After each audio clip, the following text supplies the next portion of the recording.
저희 돌봄교회 일부 예배 시간에 계속적으로 이제 사무엘상의 말씀을 함께 나누고 있습니다. 오늘은 이제 사무엘상 8장으로 들어갑니다.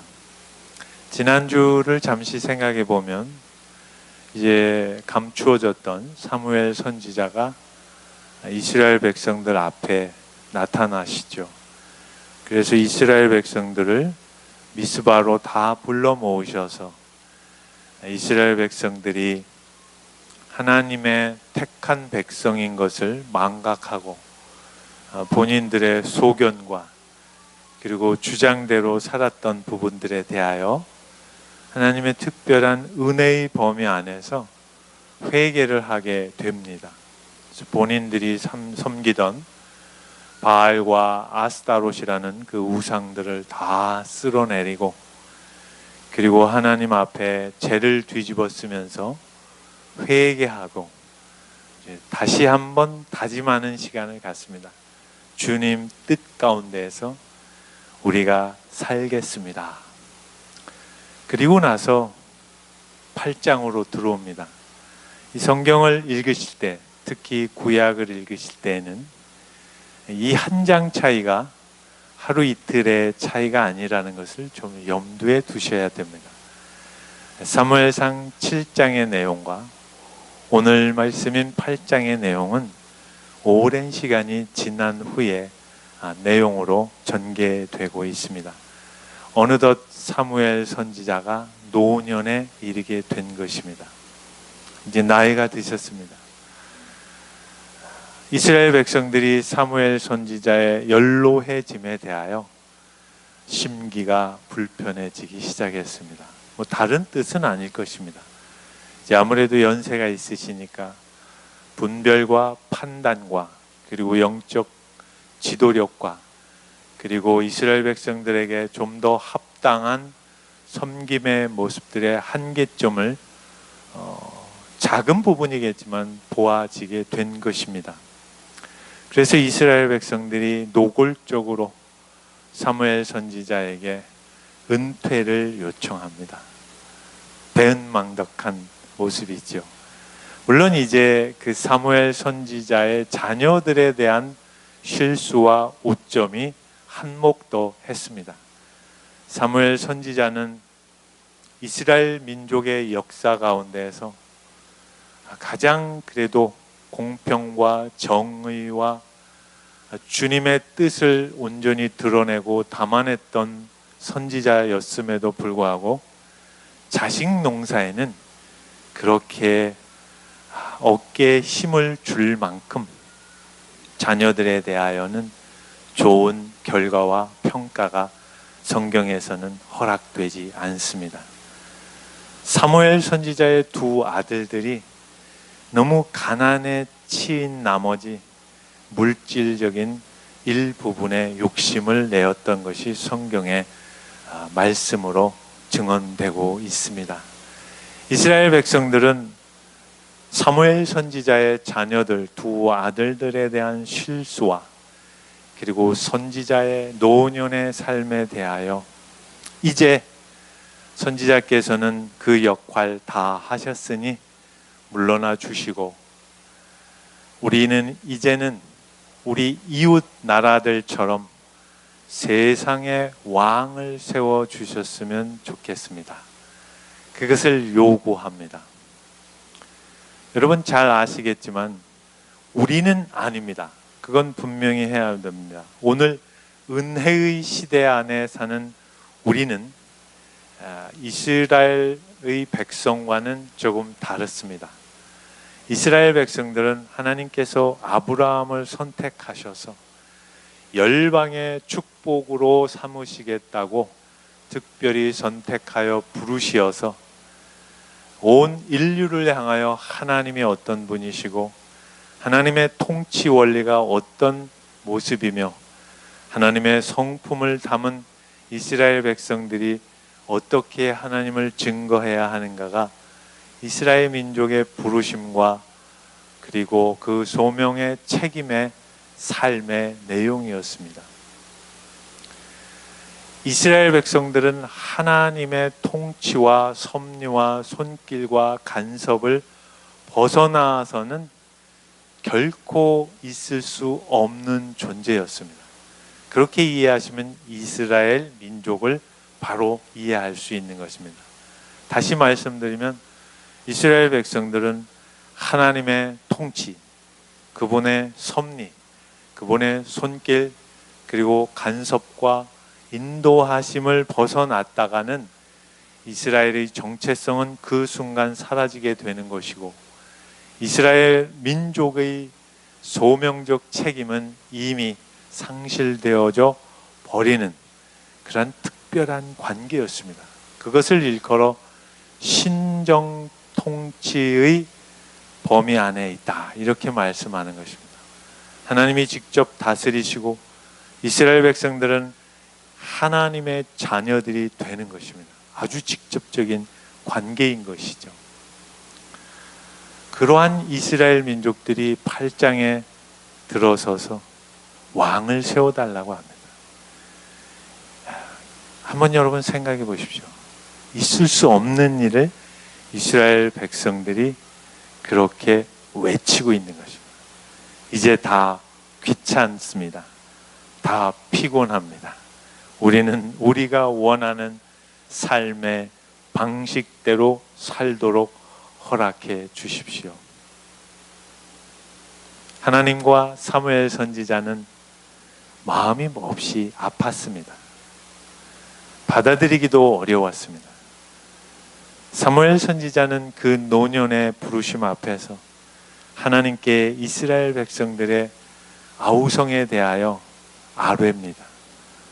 만군의 여호와 하나님 아버지께서 선택하신 이 이스라엘의 민족들이, 백성들이 지금 저의 노년의 삶을 보면서 저는 물러나라 하고 세상 군왕을 세워달라고 요구하고 있습니다.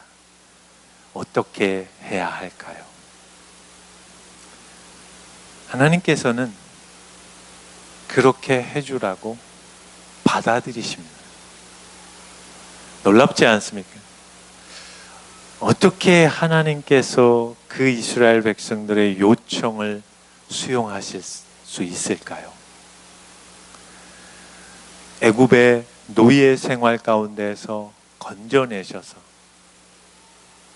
진퇴양난의 홍해를 가르셔서 이스라엘 백성들을 다 구출해 내시고 아무것도 없는 척박한 광야 생활 가운데에서 낮에는 구름으로 햇볕을 가려주시고 밤에는 추위에 떠는 백성들을 불기둥을 허락하셔서 온기를 느끼면서 그 척박한 광야 시절에 밤 생활을 이겨낼 수 있도록, 그리고 고기가 먹고 싶다고 아우성쳐서 하늘에서부터 메추라기를 쏟아 내려주시고, 떡을 먹고 싶다고 하여 아침마다 눈을 뜨면 온 들판이 하얗게 뒤덮이는 만나를 허락해 주시고, 반석을 깨뜨려서 생수를 터뜨려서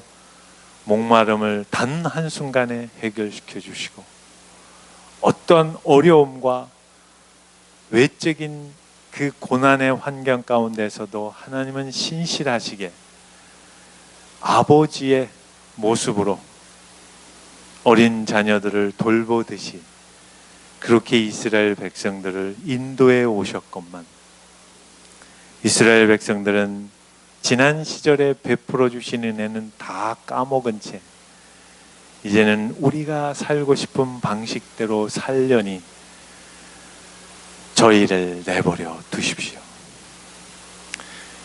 이 내용을 여러분이 신약 성경으로 와서 그 같은 맥을 이어가는 본문을 기억하실 수 있지 않으십니까? 누가복음 15장에 여러분이 너무너무 잘 아시는 돌아온 탕자 내용 아시지 않습니까? 한 아버지에게 두 아들이 있었습니다. 둘째 아들은 눈을 부릅뜨고 아버지에게 신자위를 드러내면서 아버지가 가지고 있는 재산 중에 제가 받아야 될 그 유업을 다 미리 앞당겨 제가 사용하고 싶으니 내놓으시오. 그런 배은망덕한 모습을 보인 둘째 아들에게 아버지는 있는 것 더 보태서 다 가져가게 하시죠. 아들은 세상 가운데 자기가 살고 싶은 방식과 삶의 원리와 통치를 따라서 그 세상 속에서 마음껏 자기의 죄성을 있는 그대로 뿜어내면서 오랜 시간을 살아갔습니다. 결과가 어떻습니까? 다 잃어버렸습니다. 성경은 이렇게 증언합니다. 모두 탕진해 버렸다고. 그 탕진의 진정한 의미는 낭비인 것입니다. 누가복음 15장과 이 사무엘상 8장의 중요한 이스라엘 민족과 둘째 아들의 문제점은 하나님의 통치 안에 있다는 것을 잘못 이해하고 있는 것입니다. 예수 그리스도 안에 우리의 신앙이 허락받았다면 그 말씀의 진정한 의미는 그리스도의 섭리와 손길과 간섭의 뜻 안에서 어떤 상황을 만날지라도 주님을 신뢰하며 살아가겠습니다라는 자발적인 순종이 같이 담겨 있는 것입니다. 성경이 물질을 낭비한 것을 가지고 하나님의 섭리와 뜻과 통치를 벗어난 시간의 낭비의 개념으로 고발하는 의미를 잘 알아야 되는 것입니다. 오늘 우리는 어떻습니까? 저와 여러분의 삶은 어떠한가요? 오늘 말씀을 통하여 우리는 두 가지를 고민해야 합니다. 첫째는 하나님의 자녀와 백성이 되었음에도 불구하고 우리의 삶은 늘 실패합니다. 일주일 내내 거의 실패합니다. 가장 가까이에 있는 배우자에게 실패하고 그 누구보다도 사랑의 대상으로 돌봐야 할 자녀들에 대하여 실패합니다. 한 걸음 나아가 내 이웃을 내 몸과 같이 사랑하라는 주의 새로운 계명의 말씀 앞에도 넘어집니다. 여러분, 이것을 어떻게 헤아리시겠습니까? 분명히 우리는 주님의 자녀됨에 영광과 복됨과 특권과 의무와 책임을 가지고 있지만 실제 우리의 삶에서는 세상 사람과 별반 다르지 않는 실패와 실수와 넘어짐과 교만함과 이기심과 그 모든 내용으로 똘똘 뭉쳐서 주님의 뜻과 섭리와 다스림과 손길과 간섭은 별로 관심이 없고 오직 나의 필요와 나의 요구와 나의 정당함만을 외쳐대며 아우성치는 것이 우리 자신의 모습이 아니겠습니까? 그 갈등 속에서 하나님이 일하신다는 것을 놓쳐서는 안 되는 것입니다. 이스라엘 백성들을 받아들이신 하나님의 그 큰 사랑과 뜻과 섭리가 거기에 감추어져 있는 것입니다. 다리를 분들어뜨려서라도 하나님의 백성다움으로 끌어오셨어야 마땅할 것 같은 우리의 생각과는 하나님은 다르게 일하십니다. 허락해 주어라. 왕을 원했으니 왕을 세워주어라. 그러나 이스라엘 백성들이 왕을 요청하고 그 왕이 세워졌을 때 만나야 할 현실적인 고단함과 문제투성이들에 대하여 사무엘아, 너가 자세히 알려주거라. 가로 열고 알려줘도 그들은 귀 막고 듣지 않을 것이니라 가로 닫고 있습니다. 오늘 우리와 똑같습니다. 우리가 늘 지나서 후회하고 안타까워하고 우리 스스로 머리를 찌며 아파하는 게 무엇입니까? 그때 하나님 왜 안 막아주셨지? 그러면 이 흉한 꼴은 안 당하고 왔을 텐데 왜 그 상황에서 주님은 나에게 흔들어 깨워주시지 않았지? 하나님의 섭리와 간섭은 그렇게 단순하시지 않습니다.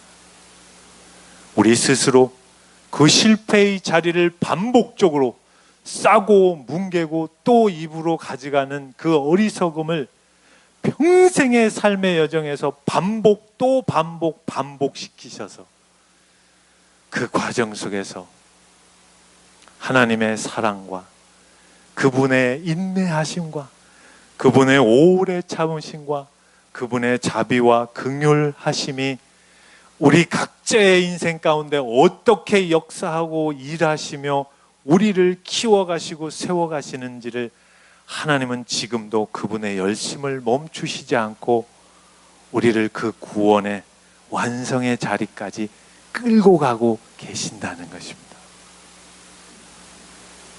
이스라엘 백성들은 결국은 왕을 세우게 됩니다. 여러분 잘 아시는 이스라엘의 첫 번째 왕인 사울 왕을 그렇게 하여 세워지게 되는 것입니다. 여러분이 놓쳐서는 안 될 것은 신앙생활은 기도를 하여 한 번에 말씀을 일독하여 두 번에 여러분의 인생이 다시는 그런 실수와 실패의 자리로 가지 않는 게 신앙이 아닙니다. 못난 짓을 밥 먹도록 해가면서 꾸역꾸역 주의를 감사함으로 주의 영광을 돌리며 지켜내는 삶이 진짜 예수를 믿는 겁니다. 이렇게 넘어졌으니 이 수치와 쪽팔림과 자존심 상함 때문에 나는 목숨을 끊어야 돼. 그건 자만심입니다. 예수 그리스도 안에 그분의 통치와 섭리 안에 있다는 것을 스스로 그 이기심에 망각해버리는 아주 가혹스러운 인간의 교만함의 행동인 것입니다. 신앙 안에 있다는 것, 그리스도 안에서 산다는 것은 죽고 싶어도 죽지 못하면서 그 수모와 멸시와 오해와 부끄러움과 자존심 상해와 손가락질 당함과 그 모욕들을 다 견뎌내며 온유와 절제와 인내와 사랑과 자비와 긍휼과 오래 참음을 우리의 전 인격의 삶에서 만들어내는 것입니다. 그것이 예수 그리스도를 믿는 것입니다. 여러분, 자기가 자기 스스로 목숨을 끊는 건 쉬운 일입니다. 그 수모를 견디고 살아가는 게 더 고통스러운 것입니다. 여러분, 그걸 놓쳐서는 안 됩니다. 여러분의 뼈아픈 현실의 삶을 그리스도 안에서 인내하며 오늘을 살아가는 것이 하나님의 영광을 드러내는 것입니다. 이걸 어떻게 여러분들이 받아들이시겠냐는 거지. 그러나 그것이 성경적인 증언입니다. 여러분은 아직 대다수 우리 돌봄 성도들은 젊으셔서 잘 모르시지만 우리 뒤에 앉아 계신 아버님 정도의 연세가 되면 그걸 알죠. 그렇게 내가 젊을 때 중요하다고 여기며 매진해오고 전심을 다해 붙잡으려고 노력했던 것이 어느 시점에서 하나님의 은혜가 강권적으로 임할 때, 여러분 그 백사장에서 모래를 손으로 담아보시지 않았습니까? 빠져나가는 거. 물을 여러분이 그 백록담에 그 차가운 물을 담아보시면 아시지 않습니까? 다 빠져나갑니다. 한라산을 등반할 때 바로 앞에 보였던 그 안개가 고개를 돌리고 보니 사라졌을 때, 그것처럼 우리의 인생에서 그렇게 소중하고 가치 있고 의미 있는 것으로 붙잡고 왔던 것들이 정말 의미가 없어지는 날을 우리 모두 경험합니다. 그것이 죽음입니다. 여러분, 이 세상에 누가 그 죽음을 이길 수 있습니까? 예수 그리스도 안에 있는 자외에는. 여러분, 죽음은 세상적 기준으로 그 잣대로 보면 허망한 것입니다. 얼마나 허망합니까? 세상 그 많은 돈을 끌어모았다고 가정해 보자고요. 죽음 앞에 그게 무슨 놈의 의미가 있습니까? 수백억의 재산을 모았다고 가정해 보자. 그분의 생명의 마침 앞에 그 물질이 어떤 가치와 의미가 있습니까? 여러분의 실패와 우리의 실수와 못난 행동들이 죽음 앞에 어떤 의미가 있습니까? 새로운 생명의 능력과 은혜가 있는 것입니다. 죽는 자리를 가야 부활의 생명과 능력과 은혜를 아는 것입니다. 이제 사순절이 다가오고 있습니다. 부활주의를 여러분 어떻게 맞으시겠습니까? 참담함으로 고난주간을 맞으셔야 됩니다. 머리를 찌면서 사랑하는 배우자 한 명도 끌어안을 수 없는 나의 부족함을, 내가 낳아서 키우고 돌보는 자녀 하나도 한순간에 원망과 불평과 짜증을 내뱉어야 하는 나의 현실의 부족함을 안타까워하면서 한 주 한 주를 보내야 할 것입니다. 그러나 그게 끝이 아닙니다. 예수 그리스도께서 십자가에 죽으시고 부활의 영광으로 우리에게 그 부활체의 생명을 허락해 주신 이 믿음의 본질적 내용은 우리의 실수가 그것으로 멈춰버리는 게 아닙니다. 그냥 속고로 굳어져 버리는 게 아니라 그 죽음의 부끄러움을 깨뜨리고 완전한 그리스도의 성품으로 회복되어 그 못난 모습은 내 과거의 삶으로 그냥 머물고 마는 것입니다. 지금 나는 예수 그리스도 안에서 진정한 생명의 부활의 모습으로 다시 오늘을 살아가는 것입니다. 그 좁은 의미가 주일을 보내는 의미입니다. 주일을 여러분이 이렇게 나와서 함께 입을 열어 찬양하고 마음을 열어 기도하고 뜻을 모아 말씀을 듣는다는 것은 한 주간에 죽었던 나의 못난 어리석고 찌든 삶을 그리스도 안에서 새로운 부활의 생명으로 다시 한 주를 시작하는 것입니다. 그것이 하나님의 통치와 섭리 안에서 살겠다는 신앙의 고백의 내용인 것입니다. 여러분, 도망갈 생각하지 마십시오. 북미 대화를 통해서, 무슨 임금 인상을 통해서, 어떤 다른 무슨 사회적 이슈를 통해서 우리의 신앙을 맞바꾸려는 어리석은 행동 자체가 지금 사무엘상 8장에 이스라엘 백성들이 저희는 하나님 다스림 이제 원치 않으니 왕을 세워주십시오 라고 요청하는 것과 하나도 다를 것이 없는 것입니다. 그들은 그들에게 맡기시고 저와 여러분이 서 있는 그 자리에서 하나님의 통치와 섭리와 간섭과 인도하심과 그 손길 안에서 고통스럽고 불편하고 답답하고 자존심 상하고 의기소침해지지만 그 자리에서 주님의 뜻이라면 제가 인내하며 이 자리를 걸어가겠습니다.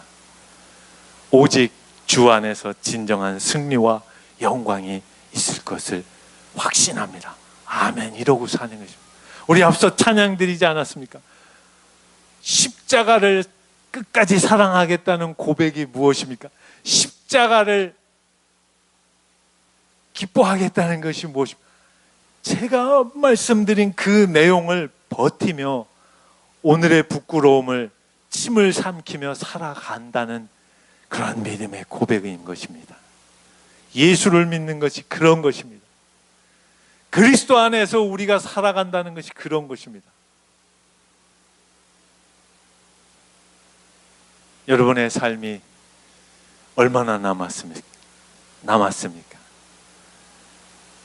이스라엘 백성들처럼 하나님의 통치 원리를 벗어나겠다가는 그 몸부림에 진정한 감추어져 있는 의미는 신앙의 회피인 것입니다. 영적인 물러섬입니다. 믿음의 야반도주입니다. 성경은 그것을 허락지 않습니다. 핑계대는 그 시간을 우리에게 주시지 않습니다. 그래서 욥은 이렇게 고백을 하죠. 하나님, 왜 저에게 침 한 번 삼킬 시간도 주시지 않고 저를 이렇게 몰아가십니까? 주님은 그 욥의 아우성에 대하여 웃으시죠. 그리고 한참 욥기의 뒤편에 40장 뒷부분으로 가서 너와 나는 아버지와 아들의 관계 아니냐. 나는 너를 그 작은 것으로 만족하는 것에 대하여 포기하지 않을 것이다. 어디까지? 독생자인 예수 그리스도를 이 땅에 사람의 힘으로 이 몸으로 보내셔서 인류 역사 일에 가장 처참하고 부끄럽고 고통스럽고 피할 수 없는 그 십자가에서 죽이시기까지 너를 나는 포기할 수 없느니라. 그 의미의 행간이 내가 예수 그리스도를 믿는 것이다. 주의 십자가를 기뻐하는 것이다. 주의 십자가를 끝까지 붙들겠다라는 진정한 의미인 것입니다. 이 의미가 우리 안에 살아있을 때 여러분의 찬양이 진정한 찬송이 될 것이며 우리의 기도가 진정으로 하늘의 보좌를 움직이는 기도가 될 것이며 우리의 감사가 세상의 그 찌질한 것들로 만족하고 기뻐하고 자족하는 것이 아니라 예수 그리스도 안에서 진정한 감사와 기쁨과 만족과 배부름과 넉넉함과 그리고 어떤 환경 가운데에서도 견뎌내므로 우리 안에 생명으로 역사하는 것입니다. 그것이 예수 그리스도 안에 있는 나에게, 주 안에 있는 우리에게, 성령 안에 있는 우리에게 근심이 없느니라가 그 말씀의 의미입니다. 예수를 믿는다는 것이 얼마나 복되고 자랑스럽고 영광스러운가는 여기에서 증명되는 것입니다. 사람들은 알아주지 않습니다. 아무도 알아주지 않습니다. 예수 그리스도께서 당대에 사람의 몸을 입고 오셔서 십자가에 죽으셨을 때도 친히 3년 동안 동고동락했던 제자들도 못 알아봤습니다. 아무도 알아보지 않습니다. 빛이 이 땅에 오셨건만 어두움은 빛을 알아보지 않습니다. 예수를 믿는다는 것이 이 세상에서 자만심을 키우고 자존심을 세우는 것, 바보도 그런 바보가 없는 것입니다. 내 동창이 누군데, 내가 아는 사람이 누군데, 그런 얘기하는 게 아닙니다. 그거는 세상 사람들이 하는 겁니다. 과속으로 걸리면은 그냥 교통경관에게 죄송합니다, 어서 떼시죠, 이러는 겁니다. 야, 이 새끼야, 내가 누군지 알게 뭡니까? 과속했으면 창피한 줄 알아야지. 여러분, 자녀들을 밖으로 데리고 나가셔서 자녀들이 경고망동하게 이리 뛰고 저리 뛰고 하면 우리 연심님처럼 딱 잡아다 꺾어버리셔야 됩니다. 이 새끼가 어디서, 어른들이 식사 중인데. 요즘 그런 젊은 부모들이 다 사라졌습니다. 그것이 그리스도인의 명예인 것입니다. 세금 떼먹지 마시고 공과금 나오면 제때에 내시고, 그거 그냥 뭐 좀 택시 타고서 기사님들 마음 불편하게 하지 마시고 잔돈 남으면 그냥 가져가시죠. 오늘 수고하십시오. 이렇게 좀 사세요. 그 재래시장 가가지고 깎으려고 기를 쓰지 마시고, 허름한 식당 가면은 그 어머니들에게 1,000원, 2,000원 더 쥐어드리고 나오세요. 예수를 믿는다는 게 뭔지도 모르면 그냥 핏대나 올리고. 저의 얘기입니다. 오늘의 말씀의 의미를 아셨습니까, 여러분? 이스라엘 백성들은 여호와 하나님의 통치를 거절했습니다. 하나님께서는 그 거절을 받아들이셨습니다. 그리고 아파하셨습니다. 그리고 더 괴로워하셨습니다. 우리의 삶도 마찬가지입니다. 그러나 잊지 마십시오. 예수 그리스도의 은혜 안에 있다는 것은 그 실패와 실수와 못남으로 끝나는 것이 아니라 죽음의 무덤을 깨뜨리시고 열어 제끼셔서 부활의 생명으로 다시 우리에게 그 진리와 생명과 그 복됨을 허락해 주시는 것이 예수 그리스도를 믿는 믿음 안에 있는 것입니다. 그렇게 저와 여러분이 한 주를 다시 시작하는 것입니다. 오늘 우리는 이 예배를 통하여 십자가에서 죽는 것입니다. 그리고 예배를 마치고 여러분의 각자의 삶의 처소로 돌아가실 때 부활의 능력으로 다시 그 일상을 감당해 내 가시는 것입니다. 할렐루야. 우리 여호와를 찬양합니다. 기도드리겠습니다.